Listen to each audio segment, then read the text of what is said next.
inyong kadasig kahayag sa pagpangalan. Amen. Kaya itugod nga inyong simbahan matalong, mawag ka mo niya, tungod kay kamo mismo, Amen. talong sa kahayag. Keep your lamp burning. Praise the Lord. And with this message, ano-ano ang mga butang na dapat magsiga, na dapat manatiling nakailaw sa ating buhay. Number 1, keep your lamp burning.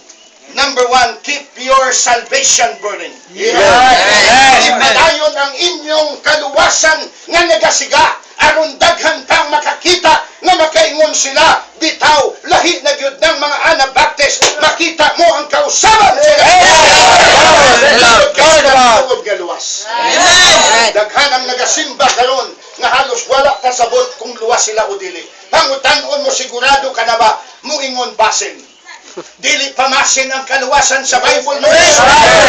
Sigurado mo. Amen. At nga ikaw mo dawat kang Kristo. Amen. Personal nga manluluwas. Praise the Lord. Keep your salvation burning, the lamp of your salvation burning. Matthew chapter number 5. Unsa ang hagit ni Kristo sa Matthew kapitulo 5. Matthew chapter number 5.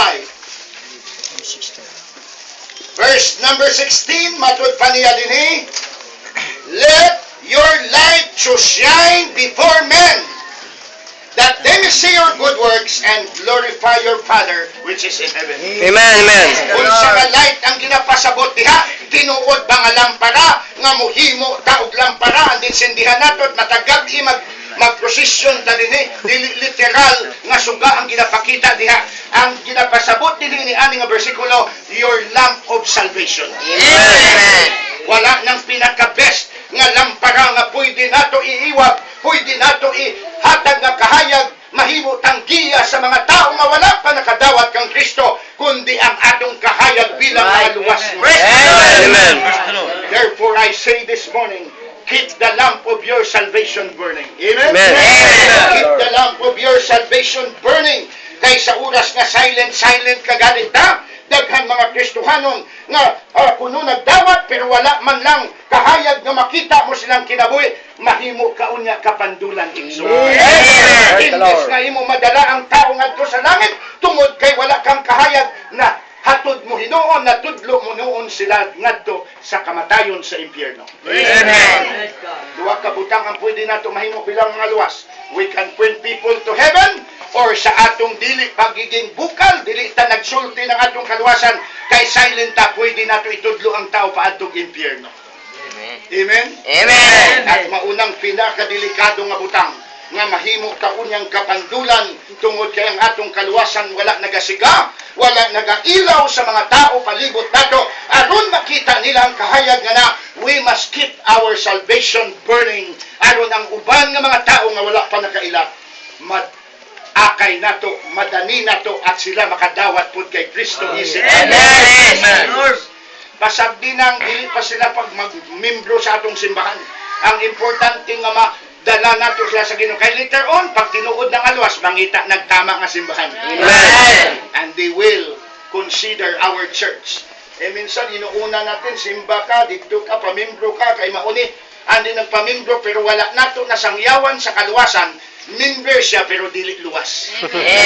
Yan ang delikado karon kay daghang mga membro awas ang mga simbahan sa ibang mga relihiyon, pero kasagaran sa ila church membership lang ang giapas, hindi kaluwasan sa kanang mga higugma. Praise the Lord. Number 2, not only you must keep the lamp of your salvation burning, but number 2, you must keep the lamp of the scripture burning. Amen. Kailangan nagasiga ang balaang kasulatan sa inyong mga kinabuhi. Amen. You must keep the lamp of the scripture burning. Papaano ka na? Always emphasize the King James Bible. Ayaw biya, ayaw balhin sa laing version. You keep your faith in this book. That God has given to the Lord. Amen. In Psalms 119, matod pa ni David, tanaw na ito ang sulti niya. Psalms 119.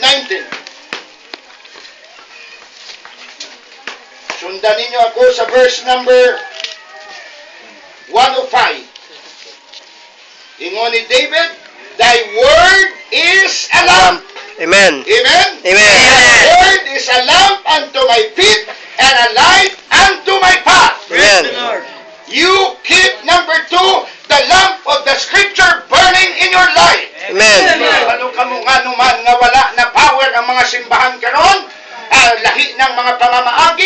para ma-maintain nila ang simbahan, manghatag na lang bugas para may musimba, para mapadayon ang buluhaton, manghatag na lang mga material nga butang, kay nga naman, wala ng Bible issue sa mga Praise the Lord. Dili na gina-emphasize ang tulong sa Ginoo na mao ang pinaka-importante nga pagkaon sa atong kalag. Praise the Lord. Ang tao dili lamang mabuhi sa pan kundi sa pulong sa Ginoo. Hatagan taman mo pandesal, hatagan taman mo bugas, hatagan taman mo dilata, mawala na. Pero pag pinakaon ta mo sa pulong sa Ginoo, dili na mawala.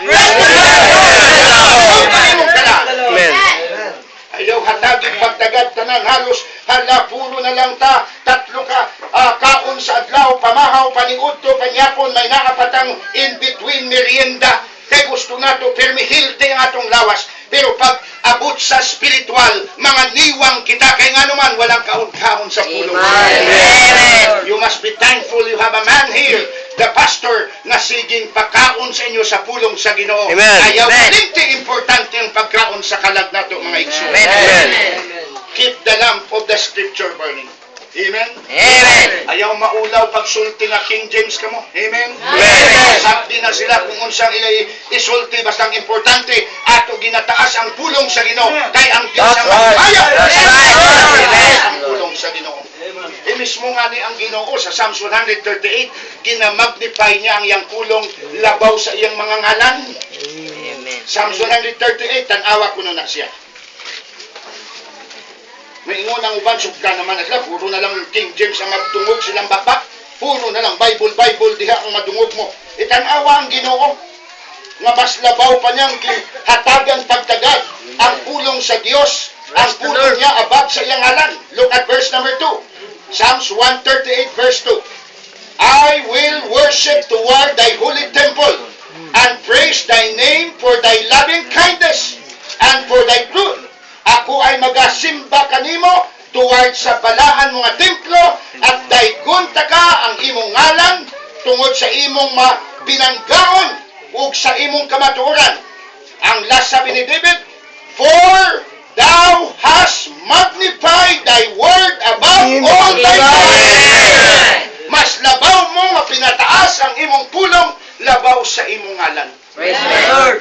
Meaning mas gihatagan pagtagad sa Ginoo ang Bible kaysa sa ngalan niya. Maingon ka nga naman, pastor, dili di ay importante ang ngalan sa Ginoo, importante. Pero sultian ta mo paano nato makilala ang Panginoon kung walang Bible? Amen. Paano natin malaman ang kaligtasan ng salvation kung walang Biblia? Paano natin malaman ang doktrina sa second coming kung walang Biblia? Amen. Paano natin malaman ang local church kung walang Bible? Meaning ang Bible ang una nating dapat malaman aron malaman nato mahibaw-an nato ang Ginoo. Amen. Amen. Kaluwasan, malaman natin ang local church o ibang mga doktrina. Dapat ito ang una nating i-memorize. Dapat ito ang una nating hatagan pagtagad kay naatanan dinhi ang tama nga doktrina. Amen. Keep the lamp of the scripture burning. Huwag mahiya sa pagiging King James Bible ninyo. Amen. Amen. Nung nagsugod ko nga nagbarog ni ani, daghan kong mga higala nga nangawala, daghang support nga nangawala. Nakatpon ako nga di bali na mawagtangan tag higala, mawagtangan tag suporta. Basta dili lang ta mawagtangan og Ginoo. Amen. Number 3, not only keep the lamp of the scripture burning, but number 3, keep the lamp of your service burning. Amen. Amen. Kailangan manatili ang ilaw ng inyong paglilingkod sa Panginoon. Psalms 121 verse number 2. Verse number 1 brother. Psalms 121. Ipadayon ang pagpangalagad ninyo sa Ginoo nga nagasiga. Psalms 22 rather, 122 verse 1. Ingon diha, I was glad when they said unto me, let us go into the house of the Lord. Amen. Pag-abot ba sa Domingo, naaba ang kalipay, naaba ang tinatawag na pangandoy, naaba ang pagnanasa na uy Domingo na karon, halaandam na ta, mamahawtag sa iyo, kay mo simba ta. That's right. Sa una, may mga member ko sa una, nagigisingin ng mga anak, tanghali na, Alas 8 na, alas 8:30 ang start na atong simba. Magbangon na kayo, maligo na kayo mga anak, magsimba na ta. Karon lahi na ang mga anak nang mupukaw sa tatay. Dad, ma'am, udto naman imba maghata. Nga naman, nagbugnaw na ta sa pagpangalaga. Praise the Lord. May mga Kristiyano nga pagdating sa Domingo, pag mata, dito pa lang mamalansya. Ga Sunday school din, si pastor siya, nagalaba pa lang. Ha? Sabado pa lang sa gabi, andam ng mga gamit ninyo. Amen. Hindi nga Domingo, dito pa lang kamo magkara-kara, pangitag damit, and then mamalansa pa, na humana noon ang worship service, pag abot mo, amen na lang. Kay na late ka. Walang lugi mag-abot sa simbahan nga advance. Amen. Amen. Minsan, untok-untok na, wala pa na. May simbahan sa Kapis nga gi-advisean ko, isa sa mga misyonary natin, na ang undang sa iyang simba is mga alas 2. May mga classmate ko, giwitnessan ko, gipasimba ko dyan. Sabi ng aking classmate na babae sa kanyang bana, yato, kay Ilonggo man to, tutok man ang tawganay. Inday sa babae, tutok sa lalaki. To, maayo na ning ako na sudlan karon kay Pentecostal man sa una. Kay sa una puro lang kami kanta-kanta sayaw-sayaw, karon may Bible gyud, gawali gyud ang pastor, makasabot ka gyud. Upod na sa ako, ingon sa bana, sige lang, ma-observe lang ko pila ka semana kung tinuod nga bag-o na lang imo nasudlan. So na lang dangtan og pila ka semana, ilang linggo, alas 2 pirmi mo uli ang asawa. Ingon niya, Day, namatikdan ko, Day, nung sa Pentecostal ka, pinastinganay ka mo nga to. Fasting ba? Fasting. Pinastinganay. Nung nasa baptist ka na, pinasnuhanay ka mo. Kaya nga naman, ang pastor, alas 8 ang sabot sa iyang membro, maghulat siya, kanus amo abot. Muabot ang mga katunga alas 8, di niya pasugdan hangtod, muabot na lang alas 9, muabot alas 9:30, alas 10 minsan mo sugod. Sa amo simbahan, naakawala, pag abot sa alas 8:30, we have to start the service. Amen. Right. Wala ko nagpaabot sa inyo. Ang ako gitanaw, nagpaabot ang Diyos sa ato. Amen. Right. Pag nag-appointment ka, nag-date ka sa imong uyab, nagsabot mo, magkita mo, at mauning oras, di ba masuko ta kung kaisa kung malik ato gi-date? Kung naman ka, bisang buwagan pa nato kay, wakat laro, alas 9, alas 11 na ko din, gigutom na ko, karon ka palang nag-abot. Mauning kamaturan. When we set a time para maglingkod sa Ginoo, sa inyo diri, what time you start? 9 o'clock, 9:30? 9 o'clock. Pag 9 o'clock, nagsabot mo 9 o'clock, untok sa 9 o'clock naan ang Diyos nagahulat sa inyo. Amen. Pahulaton nyo ba ang Diyos? Masuko man ganing uyab ninyo, pahulaton ninyo, ang Diyos maghulat. May mga panahon sa atong simba, nga sige na lang nato, pahulat ang Ginoo. Pag abot nato, naglakaw na ang Diyos. Amen. Wala ng presensya sa Ginoo. Kay napulan o hulat ang Ginoo. Kung may naamantang pahulaton, pwede lang siguro ang tao, pero ang Diyos dili dapat nato. Amen.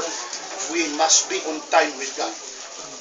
In the Old Testament, pag hindi sila makarating ng tamang oras, God will not appear unto them. Hindi magpakita ng Ginoo sa kanila. There were instances in the Bible, in the time of Moses, in the time of the Judges, na ang Panginoon ay mag-withdraw ng kanyang glory and presence dahil late ang mga tao. Pag sinabi ng Panginoon, I'll meet you in Mount Moriah, Abraham, on this time, on this day, you must be there. Hindi dapat pahintayin ang Panginoon. Amen. Ganon din sa simba natin. Hindi dapat natin pahintayin ang Panginoon. Kaya baka pag abot nato, late tayo, ang Panginoon umalis na. Ganahan ba ta nagsisimba tayo na wala ang presensya ng Panginoon? Pinakaalaot, pinakamiserable ang simbahan na the presence of God is no longer there. Amen. Amen. Kung mayroon man tayong ampingan sa atong pagpangalagad, kailangan ang presensya sa Diyos kanunay kauban nato sa atong pagsimba. Amen? Amen. And therefore I say this morning, number 3, we must keep the lamp of our service burning.